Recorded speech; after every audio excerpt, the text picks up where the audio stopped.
This show is a part of the Quite the Thing Media Podcast Network.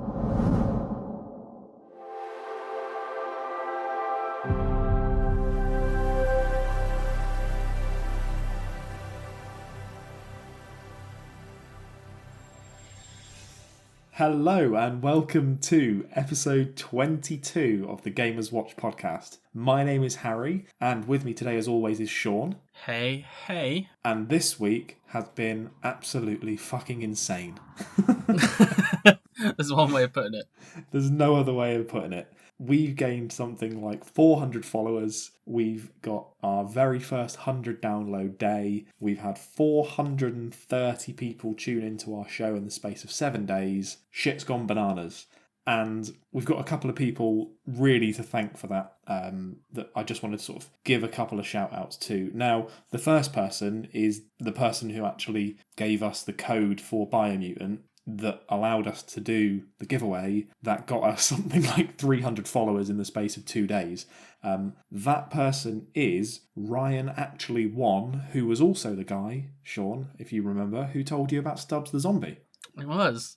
So a massive thank you to Ryan Actually Won on Twitter. He's one of our newer listeners. He's only been tuning in really for the last couple of weeks, but already he is a key member of the Gamers Watch gang on Twitter and really an awesome community member who has been helping us grow our channel, providing us with the code to do the giveaway, speaking to new listeners, getting people involved in the community day. He has been immense this past week, and I know for a fact that he's also bought other members of the Gamers Watch gang games to play. I know that he bought Paul an Assassin's Creed game, and I know that he bought Jordan a game as well. So really genuinely awesome dude. And there is also one other person that I would like to just give a quick shout out to, and he's actually going to be on our show next week, isn't he, Shaun? He is indeed, yeah, on the Wednesday, I think it was, wasn't it? Yeah, on the post-E3 breakdown. So that is Wandering Dutch on Twitter. He is an awesome community member, a really, really cool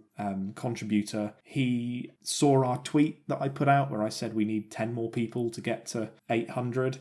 He retweeted it to his 4,000 followers, and within about 20 minutes we had 900 followers. So yeah, that was bananas. We've been speaking pretty much daily ever since. He's got some amazing things coming up. He's just put out a really, really great PrE3 hype trailer that I've watched multiple times that is absolutely amazing. And he is just a genuinely great guy who's got some great plans in the future. And he's also the host of his own podcast as well. And it is a podcast that I'm sure in the future we will jump on to. It is called the Midweek Mix-Up Podcast, and it's got some really, really awesome content creators on there, and we are really excited to jump on that soon one day as well. So there's some big things coming up for this show, isn't there, Shaun? There is. It's like snowballed since the start of season 2. Over the space of maybe the last 2 weeks, it's picked up big time.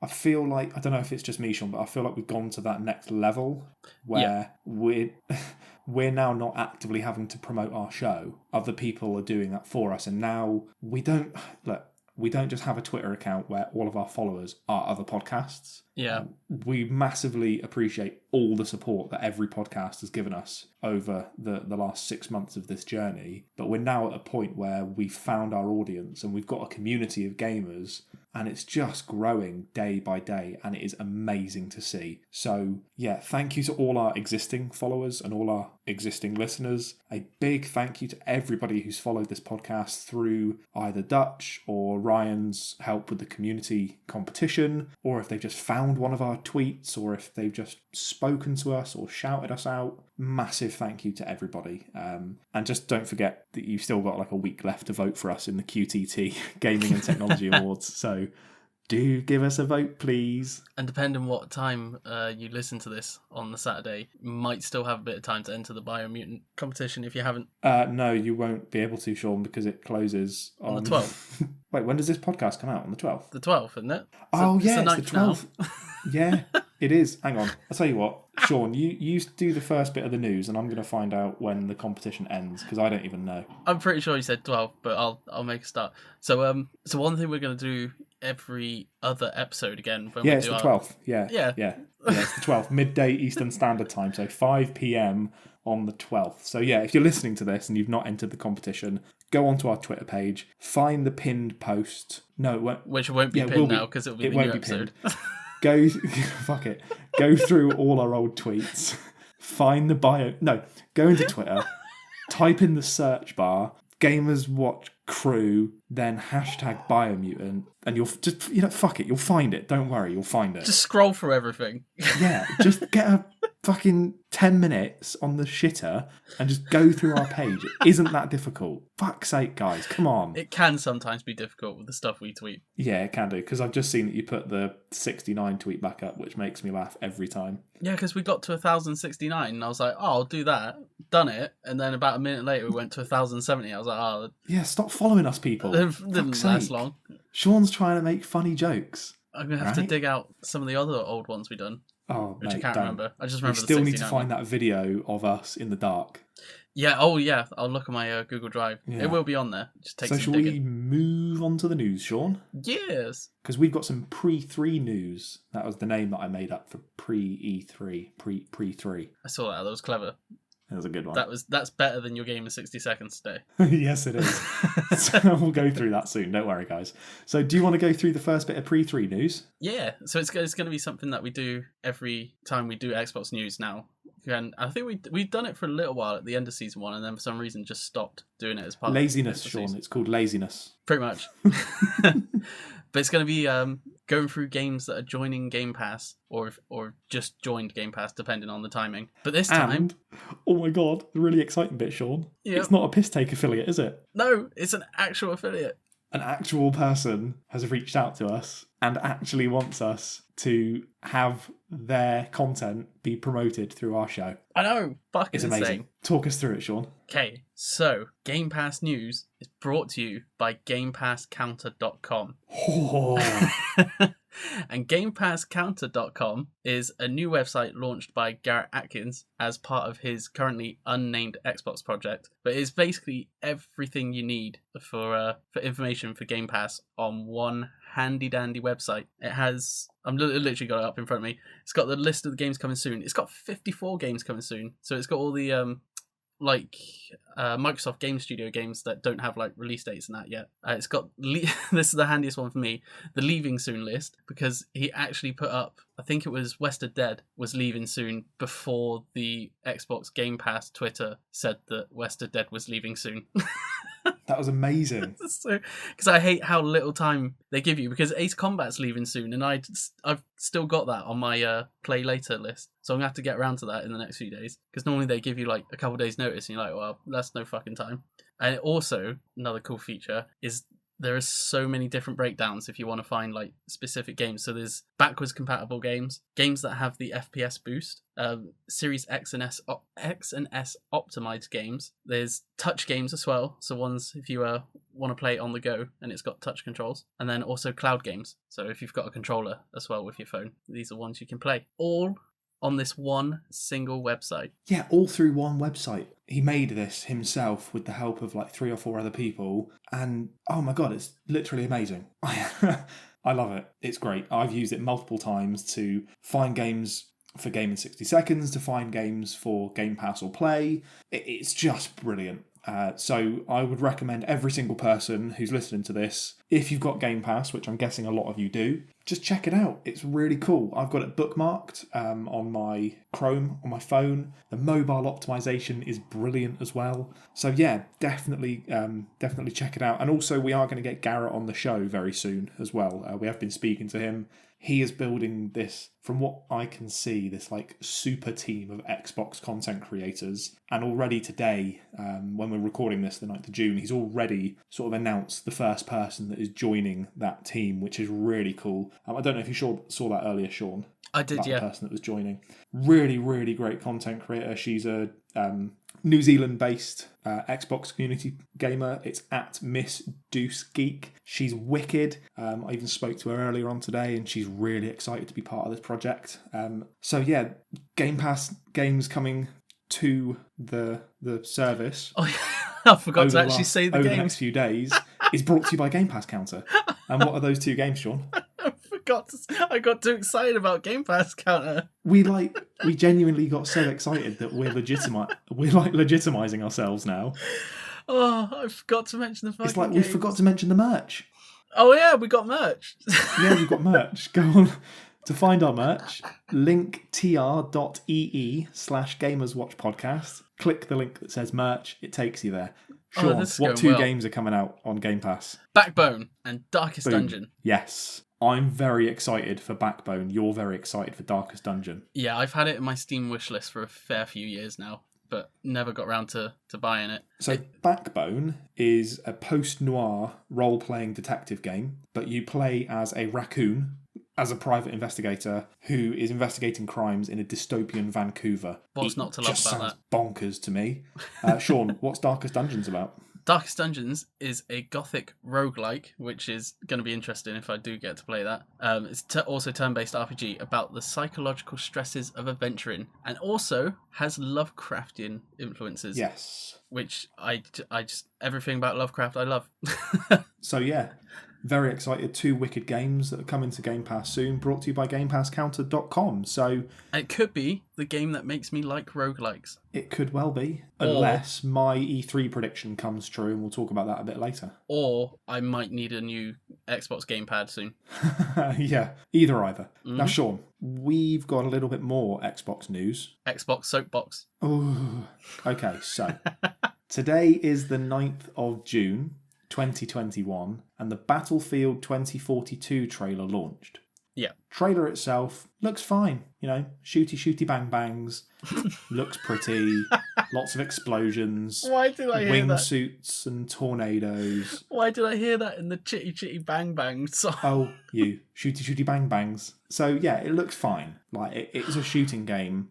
Whatever. It's Battlefield. It's Battlefield. And one of the great things about Battlefield isn't the multiplayer for me, because multiplayer shooters just fucking bore the life out of me. But actually, one of the great things about Battlefield for me is that they always have good storylines and good campaigns, don't they, Sean? Yeah, I've enjoyed the Battlefield campaigns when I've So what do played you Battlefield. think is going to be in the campaign for Battlefield 2042, Sean? Well, I would have thought it'd be a lot of shooty bang bang. Yeah. So just so we can get this straight, right, Sean? Mm-hmm. Now, if you wanted to buy the Ultimate Edition of Battlefield 2042, how much would that cost you in pounds sterling? Is this the actual price or what I would have paid? This is the actual price. Okay.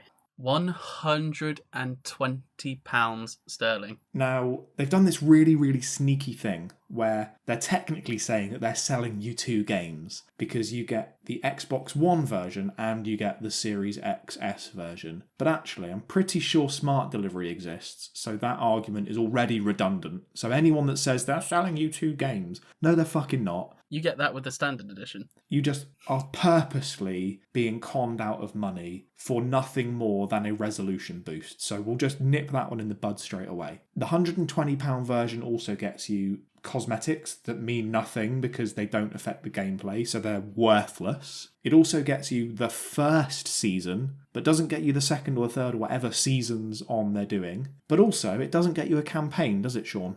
Nope.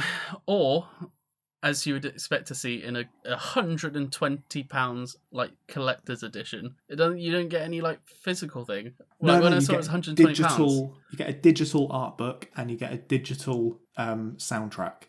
Now, forgive me if I'm wrong, Sean. The soundtrack itself will be on Spotify, right? Probably. Or YouTube. Yep. So I just want to get my head around this, right? So if I wanted to play a shooting game that was heavily monetized with DLCs, with season passes, with battle passes, with cosmetic purchases and loot boxes, why would I pay £70 for that? You wouldn't. Why? Already people are defending this. There is no argument for £70 games. EA made £1 billion, that's with billion with a B, £1 billion from Ultimate Team alone last quarter, okay? 1 billion. That is a 1 with 9 zeros after it. If you were to get £1 given to you every single second, it would take you 32.5 years to amass £1 billion. Okay, that's the numbers that we're talking about. Now, the game itself has no campaign. It's purely online multiplayer only. It will have DLC already confirmed because the first season maps are not the final maps. And it will have loot boxes, right? They are selling people a free-to-play model game for £70. And now I was talking to someone earlier, I'm not going to name names, but I was speaking to somebody on Twitter earlier, and they said, well, how else are they supposed to make money? Forgive me if I'm wrong, Shaun. Did game companies make money in the 90s? I believe so. I think that's how they did. The industry became so big as it is today. Because they made content that was worth buying, right? And then the content that was worth buying worked when it released, yeah? And what they didn't do was they didn't purposely make their games slower or grindier, and they didn't make problems to sell to people. So when people say, oh yeah, well, the loot boxes are good because it makes you progress more. Who designs the games so that you can't progress more? Pretty sure it's the developers that then sell you the loot boxes. So, oh my god, my hype for this game, like instantly I was like, oh, this game looks really good. Oh, that looks interesting. Oh, it's set over loads of different countries. I wonder what the storyline's going to be like. And within a minute of the trailer finishing, they released information to say that there was no campaign. Fuck that. I'm sorry, there is no argument for $70 games. There is no argument for DLC. There is no argument for loot boxes. Loot boxes are gambling, okay? It is normalisation of gambling towards children. It is disgusting, and in many countries, it's illegal, okay? If you have to scam your buyers into buying things where you've made the problem, that isn't good development of a game. It is nothing more than exploitation. So I'm going to say it now. Battlefield 2042 is exploiting gamers in order to make money. It is abhorrent and vile and disgusting that the game is $70 in the first place. And the fact that on top of that, they will then be monetizing the game is vile. So yeah, I won't be buying it. And EA, as always, are just showing again how out of touch they are. They're producing a game with less content and charging more money for it. So they can go fuck themselves. Yep. And that's Harry's soapbox. Until next time. I've been shaking waiting to call this out, honestly. I just can't get over how ridiculous this is. And the people that are defending it, there is no defence for this. There is no defence. I only saw about all that because of, obviously, having to do this podcast. Because when I read about it, when it all got revealed that, and as soon as I saw no single player campaign, I was like, nah. So I actually closed the article with that. The quickest way to turn me off of a game is to be like, there's no campaign. I'm not unless good at it's online like multiplayer. I was gonna say, unless it's like I don't know what to call. Is it quirky? I guess like a game that is designed specifically. I don't know, because Battlefield will be designed for multiplayer. Basically, like Rocket League, or Knockout City sort of thing, where it's or Overwatch. Yeah, but even then, Overwatch, they can go fuck themselves for the normalisation of loot boxes in AAA gaming. But like those sort of games, I will play online. But anything objective based, but not competitive to an extent where you can still play I don't know, casually. You've been on Rocket League lately? It's Sweat City. Oh yeah, Rocket League is absolutely ridiculous. I mean, I don't like Rocket League in the first place, but where the game... Did Rocket League cost $70 when it came out? Pretty sure it cost $15. Well, it was free if you got it on PlayStation when it first actually launched. Same as Fall Guys, that sort of game. I can Warframe, perfect example. Warframe is completely free. The only purchases that you can make are cosmetic. However, the cosmetic purchases that you make, also, you don't need to grind for 100 hours just to get a fucking helmet, right? It's there as an option if you want to buy it, but it's not that the game penalises you to force you to buy it. So there are plenty of games out there that do this so much better. But yeah, my soapbox for Battlefield, oh my god, it's just ridiculous. Now you can breathe. I can breathe now. Should we talk about some more good stuff? So it's E3 tomorrow. I mean, it's not tomorrow for us. Well, it's E3 today, because E3 actually starts on the Saturday. But it's Xbox's showcase is tomorrow, and there are 3 rumours that I've heard over the last few days just through talking to a few people. Now, the first one is that there's going to be a big potential acquisition that Xbox are going to do, and there's 3 names that have been bandied about. There's Sega, Warner Brother Games, or Crytek. could be purchased by Xbox or have been purchased and will be announced during E3. Personally, I would like Sega, but that's just me. If I had to choose out of those three, what I think would be the most realistic, I would say Crytek. Yes. The biggest one, I could actually see being Warner Brother Games because they do the Batman games, I think. And they've been on Game Pass, yeah. And Mad Max. They've also got the Harry Potter game coming out in a few years. They do. So there is a few talks of certain games. Now, for me, I would like Sega purely because I know that Xbox are trying to get into the Japanese market, and that would be a really good way for them to jump into that market. But yeah, there is talks of some acquisitions. Now, the other rumour that is being told is that a game will shadow drop during E3, and the two main contenders for that are Flight Simulator and Psychonauts 2. So it'll be very interesting to see if either of those games is just announced there. You can now download this game via Game Pass. And for me, I really hope it's Flight Simulator. And the third rumour is that a big RPG game is possibly going to be announced. And the two names that have been thrown in the air are the Ni no Kuni series or Persona 5 coming to Game Pass. Ni no Kuni I'd be interested in because I still haven't played the first one. I haven't played either, but I've heard the first one's a lot better than the second one. And obviously next week we will be talking about another JRPG, won't we, Shaun, that you've been playing? Oh, we will indeed. We will. And speaking of the JRPG you'll be talking about next week, should we move on to Game Pass or Play? Yep, it's time. It is. We finally got around to playing Narita Boy. By rigging the votes. yeah, we rigged the votes, but who cares? So, Shaun. Yes. Talk to me about Narita Boy. What were your thoughts? What were your feelings? How did you think it I enjoyed it. I think it is Yeah. one of the best visual / art directions I've seen in a game. Oh my god, it's incredible, isn't it? Yeah, and the soundtrack I really enjoyed as well. It didn't overtake everything sort of thing, but it still didn't just blend into the background. It hit the right beats. Yes, it did, yeah. Gameplay though was, I don't know how to put it. It felt a bit like style over substance, if that makes sense, or not quite as polished as it could have been. I played about 3.5 hours of Narita Boy in total. The reason that I didn't play as much Narita Boy as I wanted to is because I was playing Final Fantasy X. I see. I made sure I completed Narita Boy before starting Final Fantasy, just in case what has happened would happen. So we'll talk about Final Fantasy X next week. But I didn't put as much time as I wanted to in Narita Boy. But I played it for about 3.5 hours. Style over substance is very much something that I would say is how I felt about it. The game itself looked stunning. I think it's one of the best looking games I've ever played.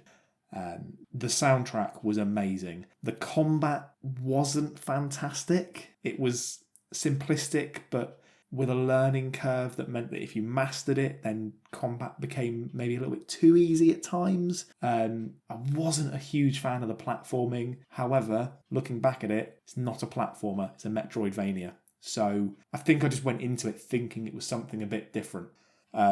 However, the way that it told, from the short time I had in the game, the way that it told the story and the way that it moved through the different areas with the different characters, it was stunningly good, ridiculously good. I enjoyed it, but I do feel it could have played a bit better just with a few small changes. Yeah, so I got a list of, I basically when I'm playing through these Game Pass Play games, I make little notes on Google Keep. And go for it. I don't do that. So... I was just going to say, it sounds like it's all overwhelmingly negative, but it's basically just, each thing could be classed as just a little nitpick, but it's the fact that there's so many, which when I finished it was it probably wasn't as polished as it could have been.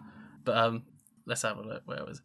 Platforming felt really floaty to me. I don't know why. Yeah. You never quite felt like you were going to land on where you wanted to land. Yeah. And there was, what else? There was, I don't know if it was just me, but it felt like from the get-go, I was I was bombarded with like objectives and like story terms that I didn't really understand because Yeah, so I never knew really where to go. I never felt like I had a sense of direction. yeah, And that does get better. The first two areas are really bad for like lack of direction sort of thing. yeah, it was. I just did feel like it's a Metroidvania, so you have to go back on yourself. You have to search different areas. But I did feel that maybe for the first hour, it could have done a better job just sort of pointing me in the right direction without holding my hand. Yeah, there was a lot of sort of exposition with the story, but using terms that they haven't Made really no explained, sense. sort of thing. Yeah. So, but you kind of get used to that as you play through it. But it's just obviously from the start, it's sort of It was a straight in bit there. jarring to start with, yeah. Yeah.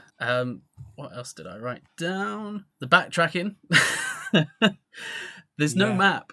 Why is there no map? Yeah, that really frustrated me that there was no map. And also with the backtracking, there's no additional stuff. So like with Metroidvanias, you usually gain an item or ability, and the backtracking, you either unlock a new path that takes you back to where you need to go, or there's like new ways to navigate while you're backtracking because of the new item or ability you've got. Whereas Narita Boy is just straight line walking, basically. Like there was one time in one map where I think it was the blue dimension or whatever it's called. I had to go literally to the complete opposite side of the map, doing nothing but like running, jumping to get one thing to go all the way back to where I was before. It just felt like a bit of a waste of time because there was nothing new in between them. Yeah. I've already said about a platform, but there isn't really that much platforming. Like No, well, the thing is I went into this thinking it was a platformer, but it isn't. It's a Metroidvania, and Metroidvanias are very simplistic in terms of their platforming. The platforming isn't there as a challenge, it's just there as a gameplay loop. So yeah. I feel like it could have, I personally would have liked a little bit more sort of in-depth puzzle solving and platforming. Yeah, same. My overall take from this is if there's a Narita Boy 2, then they'll iron out those issues. However, from a perspective of, is there anything else like this that I've played? Absolutely not. And I would recommend everybody even just to try it just because of how good it looks. The three games that I've been playing, two of them, I've taken lots of screenshots. And Narita Boy is a game that people get so caught up in polygons and high fidelity graphics and how everything has to look realistic. But the reality of it is that if you've got good art direction, then that means so much more than ultra realism. And this game is complete proof of that. The art direction in this game is possibly, as you said, Shaun, the best art direction I've ever seen in a game. It was outstandingly good looking, and the way that the visual aspects of the game melded in with the gameplay and the soundtrack to an extent, and also the storytelling. Yeah, just for that alone, I would say play it, but expect there to be a few problems, and maybe just have a guide up on your phone to sort of like help you go through it. Yeah, it's definitely worth a playthrough. It's but it's because of the lack of polish or like quality of life design choices put into the actual gameplay. It's not one I would play again, but yeah, if there's a sequel, I will play it, and I hope that they don't really need to do anything new with the art direction, just focus solely on the gameplay. Like definitely. Like the puzzles as well. They weren't really puzzles. They would just find free symbols in go here, press the a button. world. Yeah, find free symbols, put the symbols into a teleporter to go to a new place. And another thing was you have to put the free symbols in each time you want to go through that portal again, but you've already solved it. So just let me go straight through. Good game, but there was maybe perhaps like one or two more times than needed where I was like, what? Why? I don't get why they did that sort of thing for the like gameplay. It just felt like they maybe could have spent a bit more time away from the art direction and actually the gameplay. Yeah, just need to polish it up a bit. But moving on from Narita Boy, Shaun, we had our first community day that we'll talk about in a little while. Yep. And they picked a game for us to play. They did. We put two games up for vote each. So we are going to be playing as Murderous Sharks, narrated by Chris Parnell. And if you don't know who Chris Parnell is, by the way, he's the dad in Rick and Morty. Oh, okay. So, yeah, we are playing Shark Game. What's it called? Man-Eater. Man-Eater. Shark Game. Hello, I am the player of the Shark Game. Yeah, we're playing Shark Game. we're playing Maneater, and I've already got it downloaded, and I'm very excited. Yeah, I downloaded it once the vote ended. I do really want to play it, but it looks bonkers. I was sneakily hoping 2 Point Hospital would win, just because I still really want to play that. Yeah, well, one day we'll put that one up next time. Oh, it's going to stay up. Yeah, every single week. It's just going to be 2 Point Hospital. I was thinking of choosing Darkest Dungeon for my other one for the next one, but I looked at the gameplay time. It's 80 hours. I was like, that and Final Fantasy. Yeah. So maybe not just yet for Darkest Dungeon. It'll have its day. Not quite yet. So we're going to move on from Game Pass or Play, and we're going to ruin all of your days again, because it's Game in 60 Seconds. Where's my Game in 60 Seconds gone? There it is. So, Shaun, what was your Game in 60 Seconds last week? My normal one was, who the hell do I return all this spam mail to? So, who the hell do you return all this spam mail to? Shaun, who do you return mail to? Descenders. Yeah, I'll give you that one, Shaun. Really good. You return Descender. Oh my god! What the fuck was that? Did you hear that? What was it? The cat just jumped up on my lap. He just jumped across. Little prick. Jesus. Oh, he scared the shit out of me. Well, I'm glad we got that. It came out of nowhere. It's like the Christ. smallest gap between the desk and the arm of my chair. Little bastard. Twat cat. I didn't even know he was in the room. I've shut the door, so he's just been locked in here. He's just been sneaking around. He's been locked in here for an hour. Well, we haven't got the pug in this episode, so we had to have something. So we got Twat Cat instead. Twat Cat instead. So, Shaun, yours was Descenders. Now, look, these clues were too easy because Zoe and husband of Zoe, you got that right. We're changing the names around. I'll tell you why in a second. They got it immediately. They did. They got it very They were like, quickly. boom, these are the ones. And also, I just want to explain something. So, and I'm going to bleep that out. He is a long-time listener, and so is his wife Zoe, and that hasn't been bleeped out this time. Now, a few months ago, we jokingly bleeped her name out and called her wife of which will also be bleeped out. And it turns out that she doesn't like that very much, and that she's got this she's basically, her family members just always know her as wife, or it was something like that. I can't really remember, and I'm probably dropping it so much right now. While they're listening to this, her face is just going more and more red with rage. Yeah, but he messaged me and he was like, it's really funny, you should keep doing it. And as soon as he said that, it made me think, no, which is also bleeped.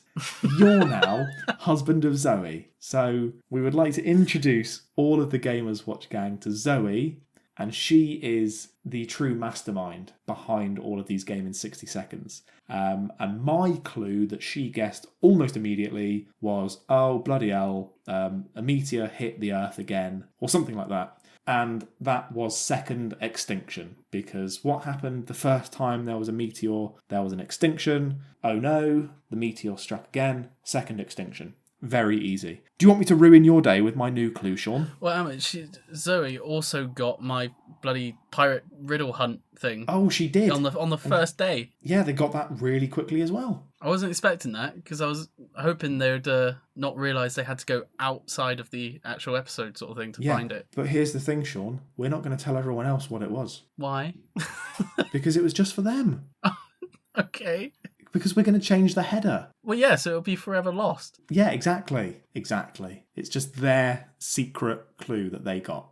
Unless anyone else did get it but didn't tell us. Yeah, which they didn't, by the way. So, I'm going to ruin your day now, Shaun. Okay. My clue for this week is bonkers, and I've already told you what it is. Yep. Heskey has got some honey on the TV. What? Heskey has got some honey on the TV. It's either that, or shall I do the second clue that I came up with as well? The one you told... That wasn't the one you told me. Oh, well, they both work. The other one was that Spice Girl has her own TV programme. I was going to say, that one's probably easier to get, because I don't get the link for the Heskey one. Okay, so I'm going to cut this bit out.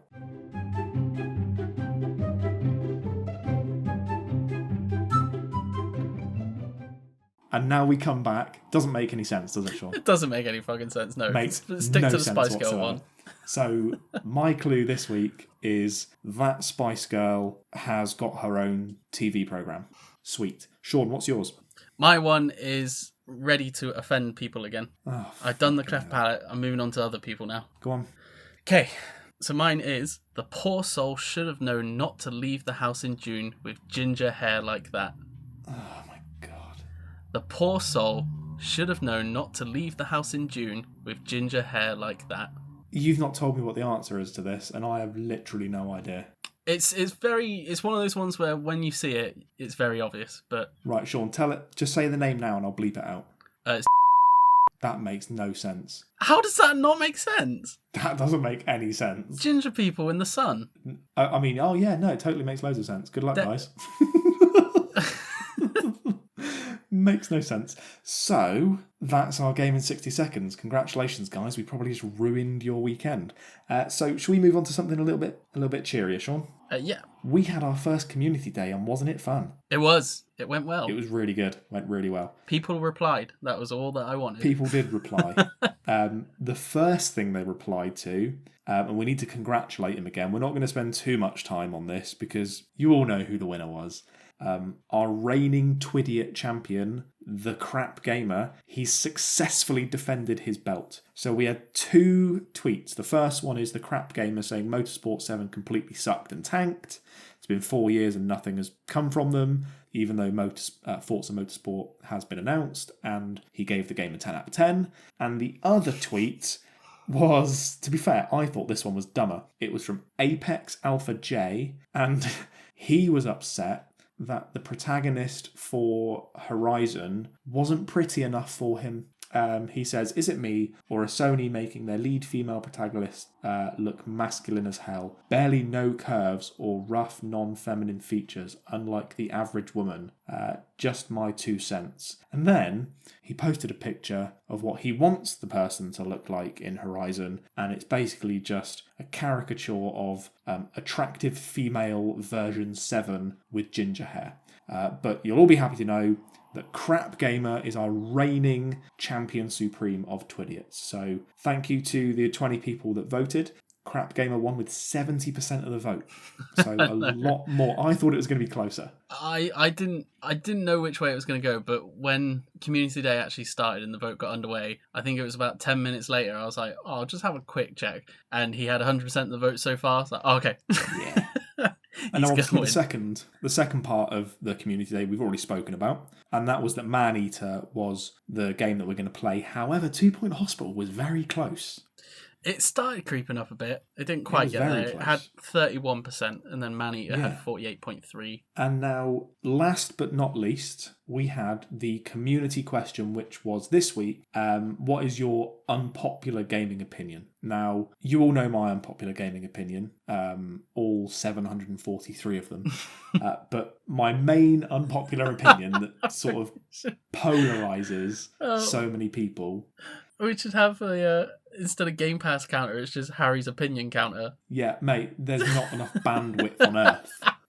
So my unpopular opinion is that Breath of the Wild is thoroughly mediocre. Like, it's just not that good. It isn't fun. It brings nothing new to video games. The breaking weapons is horrendously bad. The puzzles are shite. The temples that you go into, like the divine beasts, are boring. The area itself, the open world, is lifeless. The combat is dull. Like, it's just a totally uninspired game. And the fact that it's just got Zelda slapped on the front means nothing to me because it is just quite boring. That being said, I put 100 hours into it. So, yeah, that's my opinion. So if anyone's out there saying, oh, he obviously hasn't played it enough, I finished it twice. It was the only game I had on my Switch. I used to spend a lot of time up in Milton Keynes at my old job, and I just used to play that in the evenings in the hotel because I had nothing better to do. So yeah, Breath of the Wild is average. What about you, Shaun? Mine is that GTA is shit. It's not good. It was good.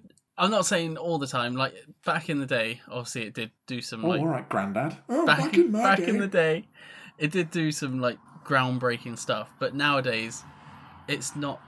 I just don't get it. It's not good. It has a lot of different mechanics and systems in it, but none of them are anywhere like above average. Yeah, like So, it's like- a driving game. Yeah, that's so, like, not you can great drive, at a driving game. But the driving controls are shit. Or you can play golf, but the golf mechanics are shit. It's just I don't get it. It's not good. It's a game. It's a jack of all trades, but it doesn't master anything specifically. No, and it barely scratches average for most of them. However, that being said, I will say that Trevor as a character is hilarious. I must admit, I did find Trevor funny. Trevor was very funny, but Like I do get where you're coming from. The characters can be good, but the gameplay specifically is not good. Like the gunplay is shit as well, and I just don't get it. It doesn't feel good. No, like even the world building, most of it doesn't feel fun.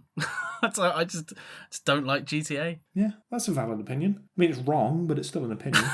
So let's go through some of the community answers. So, which is also bleeped, he said, Mass Effect Andromeda is a great game. So just to let everybody know that opinion is wrong.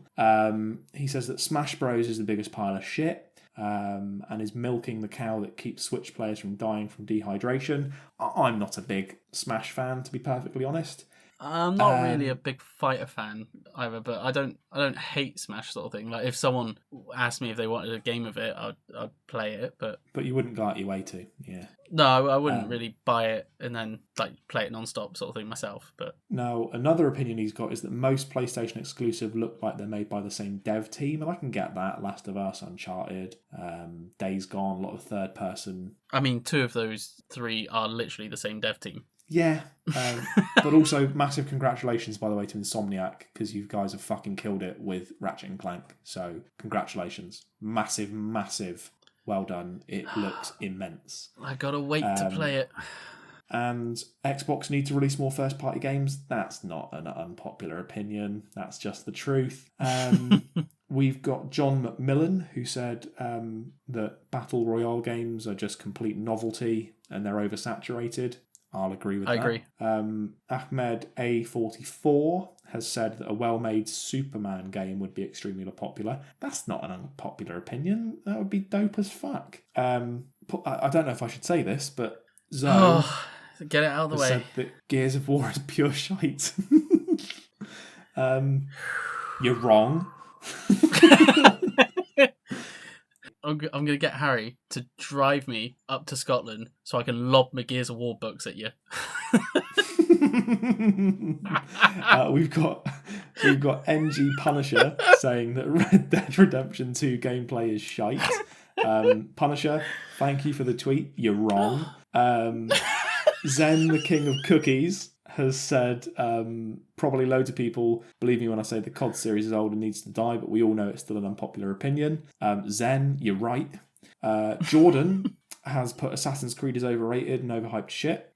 Jordan, you're wrong. You're right. And those were the unpopular opinions. So yeah, we got a good mixture of just outright bollocks, like completely, like you must be making that up, with some genuine unpopular opinions. So thank you to everybody that took part in that.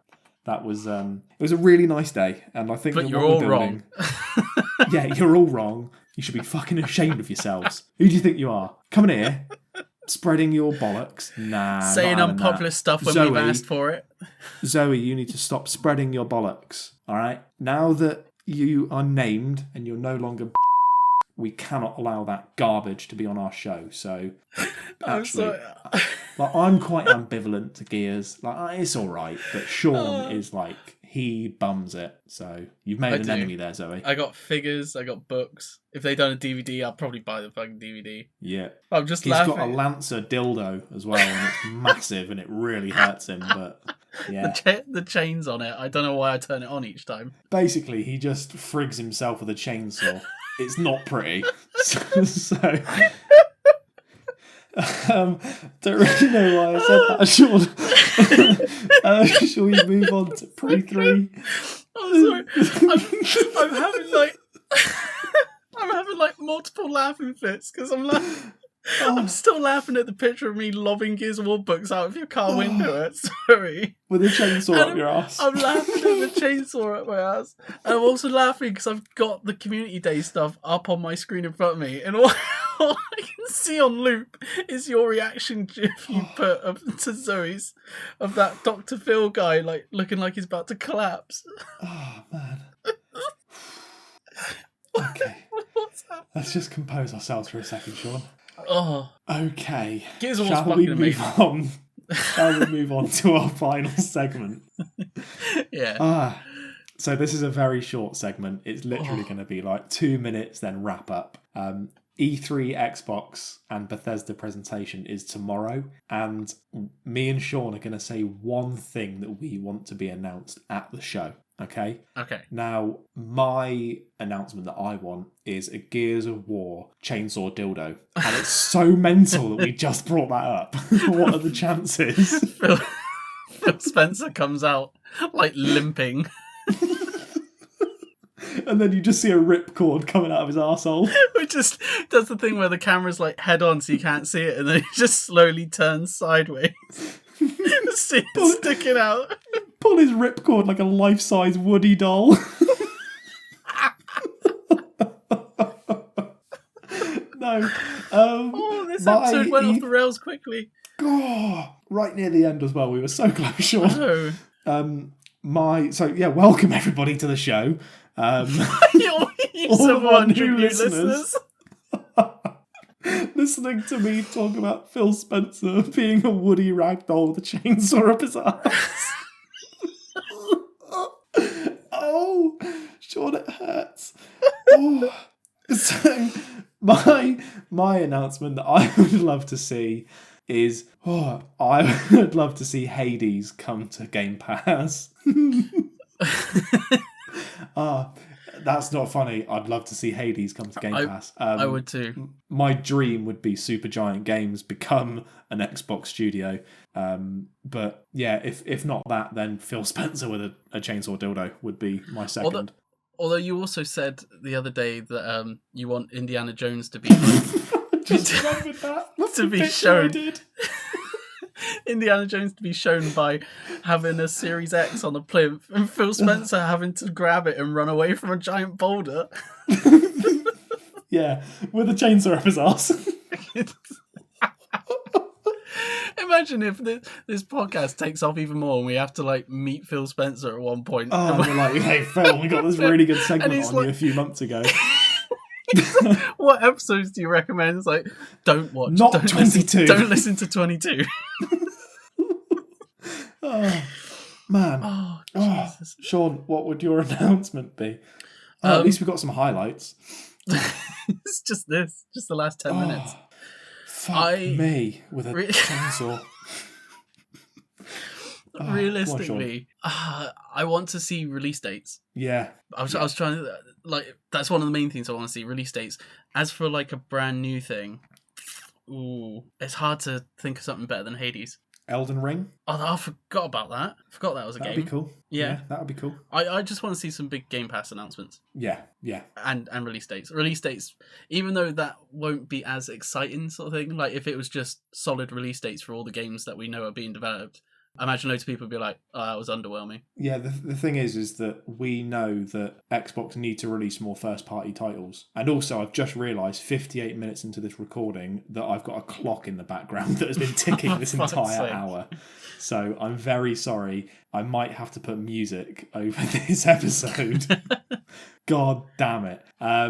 But yeah, I would love to see some release dates. I think that's definitely true. Yeah. That's what. And Forza Horizon. I'll go for that. We talked about that the other week. Yeah, like Forza Horizon 5, definitely. Gears of War 6. So what do you want, Shaun? Both. One announcement. It's a crossover. Okay, so Gears of Horizon. Gears Horizon 6.5. 6.5. With a release date. And there we go. So that is episode 22 of the Gamers Watch podcast. Or Saints Row 7, but with a Lancer dildo. Jesus Christ.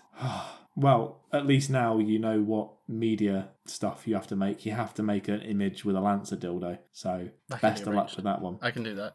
So just to recap this episode, I've had a clock on the entire time that's probably pissed everybody off. I got jumped by a cat. You got jumped by a cat. Phil Spencer's got a chainsaw dildo up his arse. And that's it. So so he needs to find a helmet to put on quickly. Yeah, so thank you to all our new listeners. A massive shout out to all of our new listeners. Please do leave us a review if you can on your chosen platform. We've now got 2 iTunes listings for some reason. Don't really know why. And of course, please do vote for us in the Quite the Thing Media Podcast Awards. Oh, and wait. if you can, tell someone about this podcast. Word of mouth means so much to us. So, yeah. If Apple have got their shit together now, does that mean they're off of our enemy list and it's just back to just Twitter support? No, because we've now got 2 listings, so our audience is split between 2 different podcast networks. So okay, so yeah, double fuck Apple Podcasts then. 1,000,000%. So on that note, thank you for listening, and as always, keep on listening and keep on gaming. And there we go. I can't believe there was a clock ticking the entire fucking time, Shaun. That is so annoying. How did you not hear it?